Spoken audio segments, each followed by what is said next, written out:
Hey there, wanted to share my review on these little nail jars. And so I'm working on a nail serum with castor oil and coconut oil. And so here's how it comes.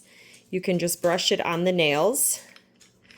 And my recipe is actually the castor oil and coconut oil, about a 50-50. And then I'm using myrrh, frankincense, lavender, tea tree, and arborvitae in my nail serum. So if you'd like more information, you can definitely reach out.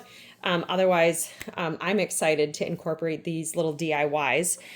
This is an under eye one that I'm using. Also, it's very easy to put together, very simple, 20 milliliter.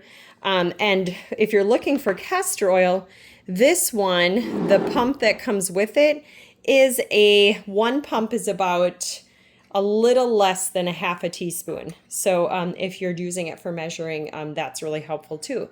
So my under eye serum has rose and frankincense in it. So for more information, just ask, but otherwise I'm loving these little bottles.